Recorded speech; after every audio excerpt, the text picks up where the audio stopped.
If you find it challenging sometimes to lead people or to make change in your business or in your life, you're going to want to listen to this episode. Hi, I'm Vicki Suter. Welcome to the Profit Builder Unscripted. Today, my guest, Casey O'Donnell, shares his personal journey and his courageous willingness to make a change in his life and how he did that and how he learned to lead with more ease and grace. All right, let's jump in. So my guest today, Casey O'Donnell, is somebody that I met kind of accidentally, and I'm very excited to have him as a guest and to share with you his story. So first of all, Casey, thank you. Thank you for being a guest on the Profit Builder Unscripted. Absolutely.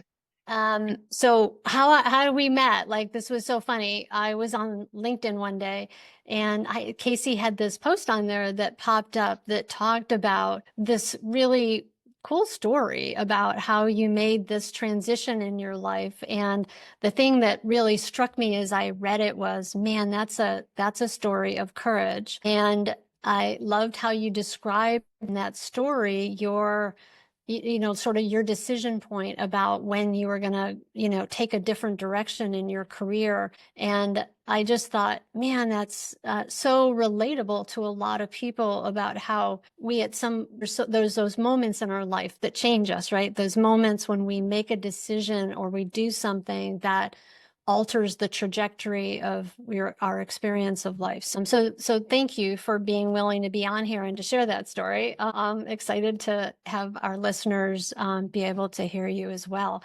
And before we kind of jump into that, would you just introduce yourself, tell people a little bit about you, and then we'll kind of jump in. Yeah, absolutely.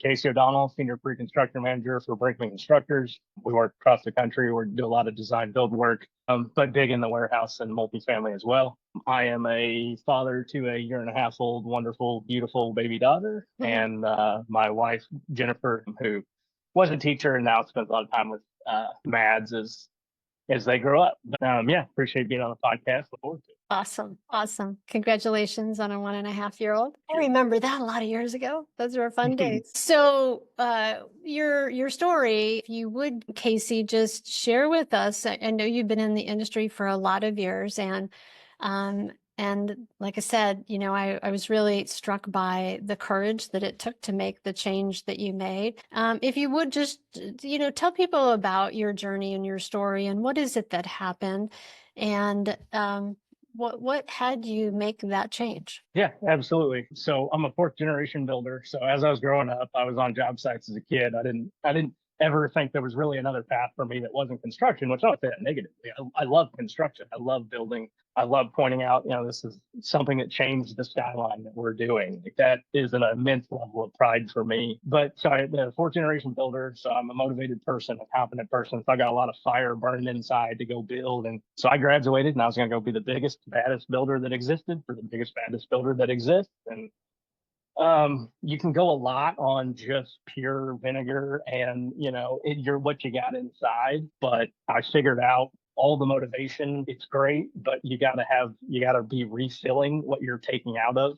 If you got a bank account, you're constantly taking withdrawals from it, but never putting any money back in. It's not going to take long to go negative. And I think ultimately I had for 5 or 6 years started feeling that coming on. I mean, it's not a cloud or anything, but I was stressed. I was feeling unsupported. I was arguing with the same subs every day, are just not things that somebody that loves the industry wants to deal with. And it's unfortunately a lot of the stuff that is just day to day for our industry, but being hard charging and feeling like I was out in front, and then sometimes not feeling like I had that support. Then I go look to the future of, hey, what does another superintendent look like out here? There's a lot of, unfortunately, in our industry, there are far too many superintendents, let's just call it people that build buildings that have 12 ex-wives and 13 kids in 15 states.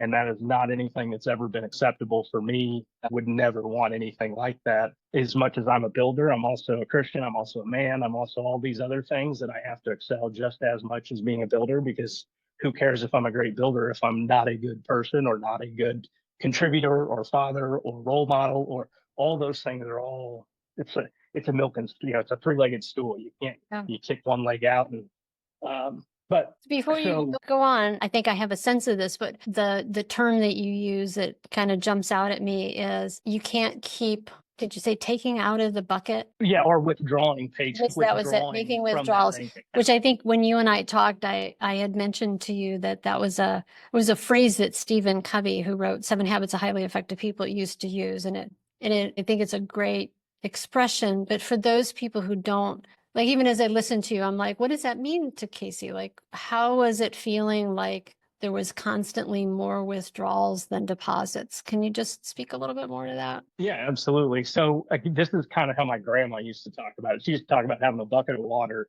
and there's just holes that have been, it's not got a solid bottom to it. So there's holes that have been drilled in that bucket, and that water level is just ever constantly going out at the same rate. Best case scenario, you don't get any more holes drilled into it, and you need to go shore up the holes that are there. But literally, that's how. And just envision, like I envisioned myself as that bucket, and I knew how much water was going out, how much water wasn't getting poured back in, and then how do What's I the go what is the water though? What was the thing that was getting poured out? What were you losing? so it just me, I didn't have, so my thought of being I'm a fourth generation builder, that I had all these ideas of who I was or what I was, but it wasn't actually founded. It wasn't because I had gone through these huge, I didn't climb a mountain and then decide at the top of the mountain this is who I am and what I've decided. And so I see a lot of struggle with some of the guys that I manage, of people. I don't want to make it like belittle it and say they haven't found a mountaintop to climb, but I've certainly had a lot of strife and a lot of struggle, and that had helped. But I had to figure out who I was as a man, as a person, as a Christian, like all of that. That is this holistic picture of who I was. And so the water, all of that, it was a bucket that was set on top of something that wasn't sturdy, so it's sitting on top of a precipice. Then it's leaking water, and so my job was to go take that bucket, duct tape all the holes, set it on the ground, and then build it something that we can go raise that bucket up with. Otherwise, it's not on a firm foundation. Everything we do, and that's kind of how I view my guys that I lead, is let's not address what I need from you to do a project right. Let's address what is making it your life, what is stressing you out, what is not allowing you to do your job, what are the things that you come to work with that we don't talk about, that we need to talk about, because they drive how you respond to everything. In construction, money's limited, time's limited, and patience isn't always in excess supply. So how do we stop the craziness that is the train we're all always on? And how do we make that a better train track to be on? How do we make it better for everybody? Because we all got to deal with each other. We're not going away. Let's not continue to beat our heads into walls. I'm hearing you correctly. You're saying the whole thing of you felt like the bucket was that there were more withdrawals than deposits. Is that essentially like you were feeling like you were never able to be who you wanted to be and be like the man, the father, the husband, the Christian, the employee, like the manager, like you were feeling like you couldn't be all of those things? So I think I needed personally to go decide what in my pyramid, those things, stack them up, and what order those all needed to come in. I needed to decide for me what was going to be non-negotiables.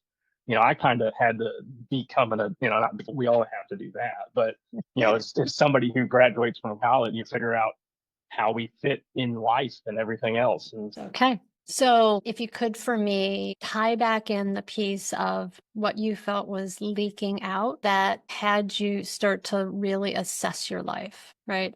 That's a part that I'm not quite getting. So if you can fill that in. yeah, so our industry is a tough industry, and it's hard to it's not just to get something, process a report, and send it on. It's I feel like construction is so much more of a task than just generating a report. And so it was just constantly withdrawing was not the knowledge in my brain that I didn't feel like I had the support. And so that made the things more grinding and taxing that needed to be done. And then to know that I didn't see a future that I thought was an acceptable future for myself with the current. So it's like we're on a train track. I don't love where the train is heading.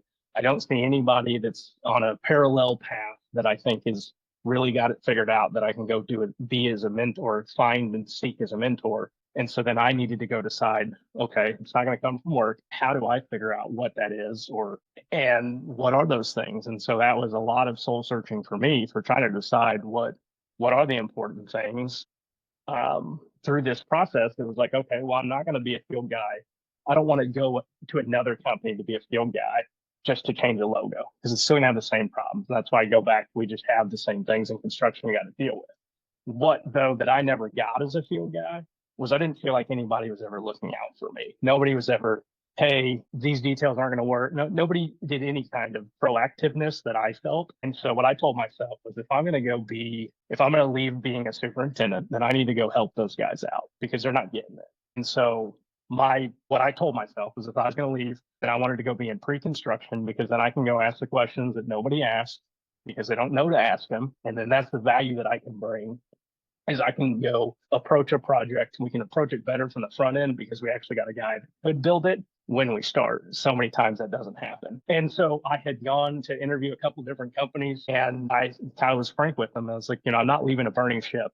I'm at a good company, but if I'm leaving, I want it to be for the right thing, for the right people, and in the right environment. I had a few different interviews, and Brinkman, the company that I'm at now, was the first place that So what were you looking for? Like, what was, like, there was some, like, you felt like, as I heard you, and you were kind of burned out from the previous job, right? You were not feeling like it was giving you that level of filling you up with this sense of accomplishment and reward and success, right? That vision that you once had. But so what was when you started looking, like, what was the criteria that you were looking for that had you go, no, I'm not just jumping ship to go from one place to the next to a different job? What was that thing? What was important to you in that criteria that you chose? Yeah, And then I absolutely. want you to So, tell us about the company you chose, but like, what's the... yeah. So hands down, I would say 100% of or 95% of what I was looking for was the culture of the company. So I think culture is something that people talk about. It's kind of like synergy. It's a thing that gets bandied about now, and people say it. And so it's obvious when companies say it, but then when you interview with the company, and there actually is a culture to it. And so I knew two people that were at Brinkman at the time. And so I had kind of had some insider sight of how they operate, but they were also in Missouri as well. And so I was aware of them. And when I started talking to them, it was very clear, very apparent how intelligent the people that I was engaging with were, and the amount of opportunity that was there. So they were at that point were three or four offices. I could see the opportunity there. I could see the pathway for a company. And so they operate similar to Wagon Turner, some of the other bigger GCs, where we don't have an estimating department. So pre-construction, there's only a handful of us. I go support everybody. And so that is, I think, ultimately what I would say is the whole change of me is focusing on being a servant leader. And so I had started hearing those things when I interviewed at Brinkman. And I was like, well, this is the first time I've ever heard about this. Then I got there, and that's absolutely what we focus on. And I finally felt like I was at a place that people had enough in their buckets, that they weren't worried about how much water was in those buckets. And so they were actually worried about helping others. And the second that I recognized that paradigm shift, I will never go back, can never go back, never want to go back. The servant leadership mentality and I struggled, I'll tell you, they call it being selfless, is thinking about yourself less. Like, having my first thought not be, how does that impact Casey? But rather, how does that impact whoever else it may be? Or what is, like, my goal is to remove myself from the decision making. I'm confident enough in what I'm doing and how I'm doing it that will get me where I want to be. I need to worry about everybody else who doesn't have that, because I didn't have that. If I've got some now that I can go help with others, that's what I want to do. And that's who I want to work for.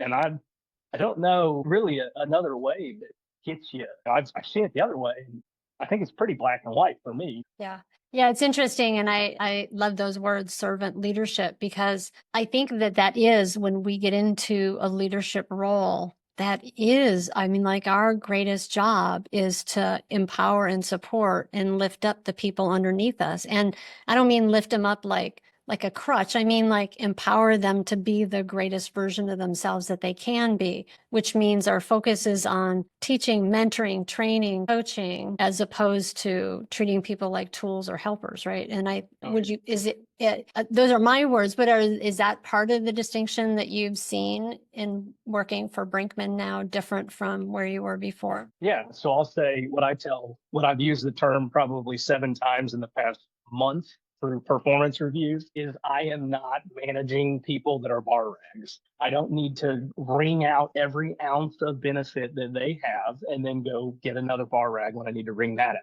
Their benefit is the people that they are, what they bring to the table, their experiences, they're all of that. And so how do I get more out of them from that?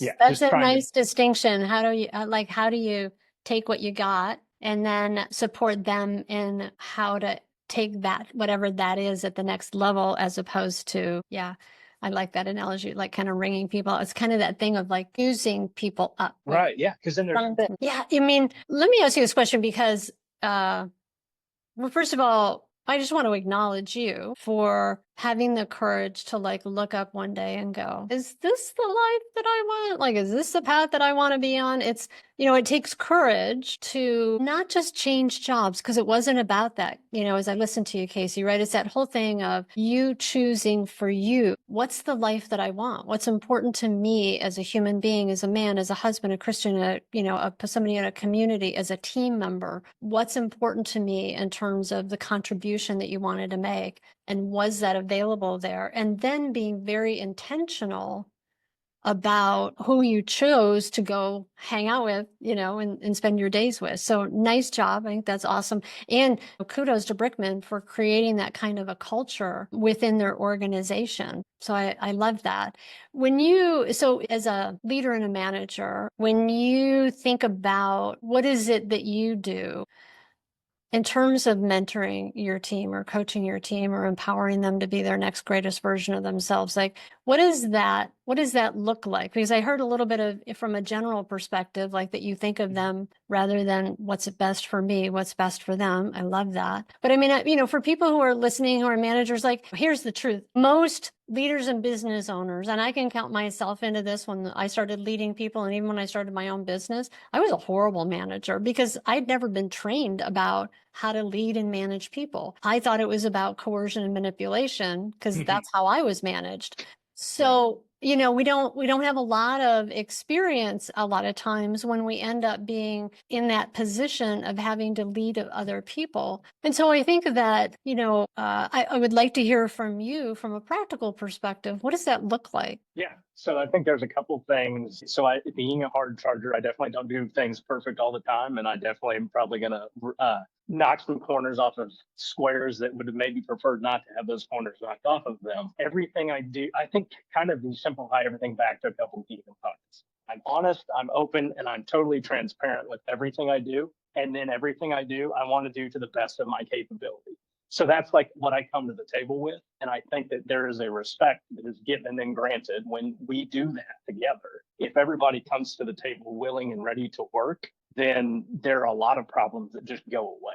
Now, the problems that don't go away because we have things. So there's like learning gaps. So we aggressively attack those problems. And that means we may sit down for 6 hours and go build out a fraction of an estimate together. So a lot of times what I do with them is we'll get in a room together, we'll work, we'll order lunch, we'll be in there for multiple hours on a time, and it's just working together. And it's whatever questions, it's me guiding them through a process in the very beginning, and then hopefully a year passes and it's them leading the process. But it doesn't happen accidentally. It doesn't happen because we stumbled into it. Everything requires that effort, and it's going to be good if you give it the effort and you're open and you're willing. It also, we have to be willing to take the criticism and the critiques, and whether we agree with something, we have to at least acknowledge how the other feels. It is a relationship at the end of the day. It's give, it's take, and how do we make sure we're trying to be cognizant of all the requests that we're asking out of somebody and making sure that we're also giving back, similar to that, the paychecks coming in and out of the bank. Yeah. Yeah. So open, honest, transparent is sort of the fundamental, if I heard you correctly, like the place that you come from. as a starting point as you engage with people. And that the other thing I heard is that you invest in training and developing people and helping them to see how you see, think how you think in terms of process, but also being open to, hey, this is the way I do it. It's not necessarily always the perfect way, but I'm gonna give you the best of what I have to give you, to show you, to teach you, to train you, to mentor you, so that you can learn and grow. Yeah. Oh, absolutely. And I want nothing more than to be blown away by the performance and quality of work that everyone is associated with me. I want to be the least effective person here. I want everyone to blow me away. Yeah. Like there would be nothing to make me happier or my job easier. And so, but I think that's where the selflessness and the servant leadership, you have to be at a place that truly values that. I'm not worried that if everybody does that good, that my position will no longer be here. Yeah. Because the only reason I'm here is to go help people. So let me let's ask you a do question that. about that, because I think that that's really interesting. I work with I work with a lot of contractors that have kind of grown up through the trades, or, that grew their business from like it was one or two guys to now they got 25 people working for them. And there's this background conversation that I notice shows up that goes something like this. I even had this conversation this morning with someone. If I am not in the trenches doing it with them, if I'm not showing that I'm carrying my weight, if I'm not working as hard as they do, then where is my value? Where's my contribution? And this is part of the, as I'm listening to you, this is a shift that I talk with people about, like, how do you shift that mindset from one of really your greatest job as a leader is to empower the people who work for you to be the best versions of themselves. That's where your ultimate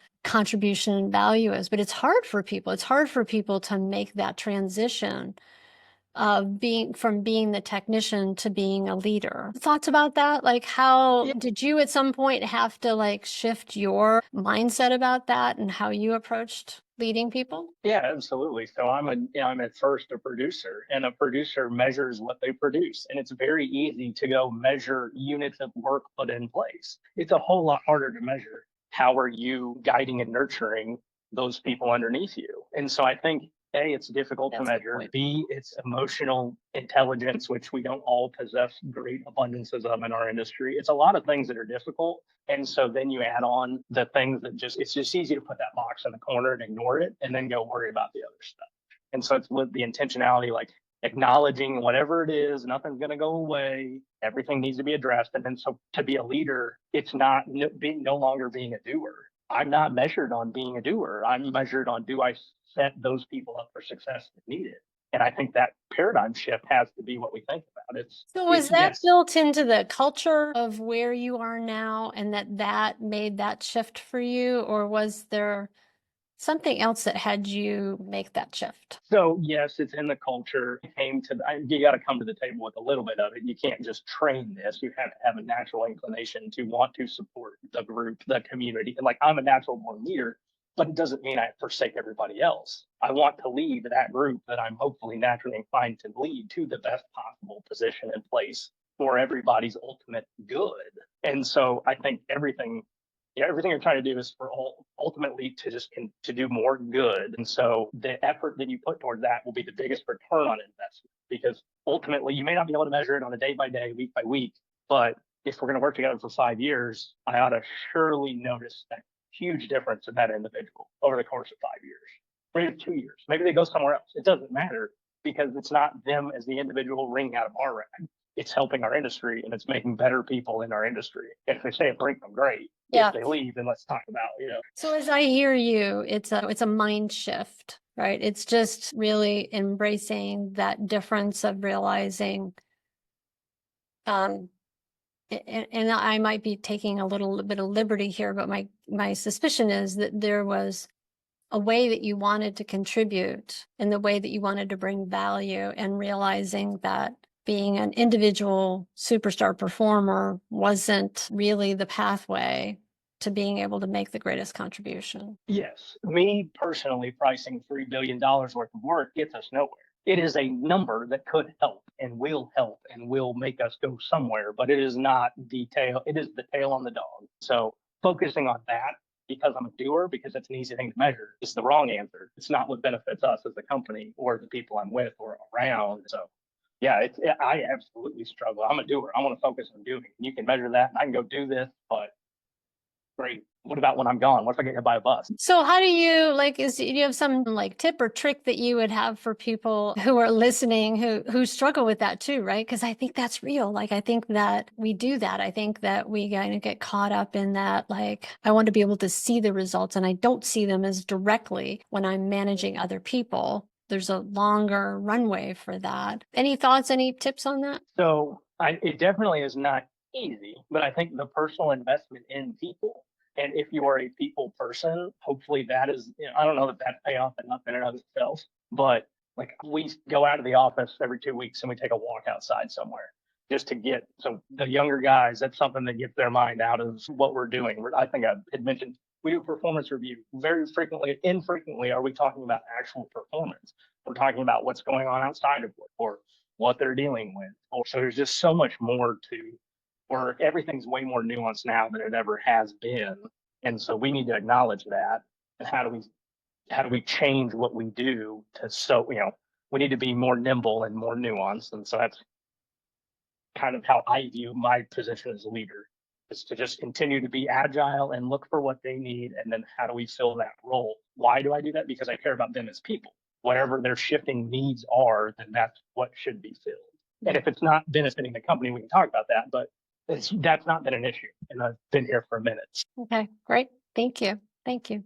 Thank you. Thank you for sharing your story. Thank you for, for just being willing to spend the time here and to, again, I just acknowledge you for having the courage, for being willing to recognize what was important in your life and making that choice. Because I think that whenever we're going to embark on change as leaders, wanting to grow ourselves as human beings, wanting to grow our businesses, wanting to have a greater impact, that is a question that we first have to ask ourselves is what do we value? What's important to ourselves? What's important in terms of who we want to be, what we want to contribute? And then asking a bigger question, which is, how can I do that? Is what I'm doing going to get me where I want to go? I always think of it kind of like building a project. You start with whatever the current existing condition is, or even, there's nothing there, right? And then before you ever start building, you always look at, all right, what do I want it to look like? What's the blueprint, the schematic, the detail of what the end result is? And it is whenever we're embarking on change, which is exactly what you did, you looked at, what do I want my life to like? Wait a minute, like I'm off track to, having the life that I desire, the contribution I want to make, the experience I want to have, who I want to be as a human being. You assessed what that was first, and then looked back and went, all right, how do I get from where I am to where I want to be? You realized that culture that you were in was not supportive of being that person. And you realized that as you started to look at, who do I want to be? Where do I want to be? What do I want to be doing? How can I make a greater contribution, even in my, in your role of shifting to pre-construction? Really, like you decided that first, and then you made those changes. And I think it's such an easier path, really, when you think about it from a construction perspective. You would never start doing demolition before you knew what you were, well, sometimes people do, but generally, if you're not going to start building without some schematic or blueprint about where you're headed. And I think that's true about our lives, and I think it's true about our businesses, and I think it's true about how we set people up to win in our businesses too, is by being super clear about what does that look like? What is the criteria for success, right? Because either do we not know, or did we not set up a plan to manage towards it? It's like defining the plan, making a plan. Failure to plan is going to guarantee subpar results. We're not going to be happy with it. Yep. I could talk to you for hours about the topic of pre-construction, but maybe another day. Love that topic. Also a topic that seemed to have come up a couple times earlier today with other people about the whole, like if you spend more time at the front end, it takes much less time at the back end. Yeah. All right. So the 80-20 rule. yes. Spend 80% of your time there. Yeah. Yep. All right. So are you ready for rapid fire questions? Let's do it. All right. So rapid fire questions. What is your favorite personal book or podcast? So by Ken Follett, it's Pillars of Fire. It's like 1,300 pages long. I don't read super long books. I love to read, but I don't love to read 1,300 page long books. It's about a builder in England. It's absolutely incredibly fascinating. Changed my life. So it was the first book I realized could be that long and still interesting. So what's your favorite business book or podcast? Mistakes were made, but not by me. So it's a book I probably read 15 years ago on cognitive dissonance. And it's just super interesting about why people make bad decisions and then justify those bad decisions. And a lot of bad decisions are industry. And so even back then, I had thought, how can we learn from those in front of us? Well, I'm going to have to check that book out. All right, cool. Great. Boy, that would be like so helpful in leading people, right? Because all you see is cognitive dissonance. Yeah, yeah. The thing I always say, it's like nobody wakes up in the morning and goes, how can I mess up today? Right. So like if we can have more awareness or intelligence about what goes on for people. So I'm going to check out that book. That's cool. That's great. What is your favorite food or meal? So love barbecue, Kansas City native, and I love to cook barbecue as well. Okay. Yeah, that was the other funny thing about us is I reached out to you. I had no idea where you were in the United States, and it turns out we're like 20 minutes from each other. So that's pretty funny. What are you grateful for right now? So I am. So I think part of this whole process of me changing, part of it was wanting to be a dad, and then my wife and I had a 2-year process of trying to get pregnant, and finally had our daughter October of last year, and so she's a little over going on 1.5 years old, and she is an incredible blessing. And being a father and a parent has made me grow in ways I never would have thought possible. And I'm glad I can be the dad I am now. And I wasn't that dad at 24 because I wasn't selfless enough that I needed to be. So I think everything worked out how it should. God has a plan, and I'm incredibly grateful for it. Nice, nice. Thank you. Thank you. Yeah, being a parent is awesome. Casey, thank you. I've so enjoyed our conversation. Thank you for taking the time and for sharing your experience. And yeah, so just thank you. Absolutely. Appreciate you, Vicki. If you're looking to make changes in your business and you're looking to grow your team and have them take more accountability and give you more free time, increase the profitability of your business, and really enjoy what you do again, I encourage you to set up a time to talk with me so that we can explore if my group, the Contractors Collective, is a right fit for you. It includes both peer group input as well as one-on-one coaching with me and tons of tools and resources that can help you grow your contracting business. Feel free to check out the link below where you can set up an inquiry call with me and find out more information and see if it's a right fit. All right. Thanks for being here. Thanks for being a member of this community. I appreciate you, and I look forward to seeing you next time on the Profit Builder Unscripted.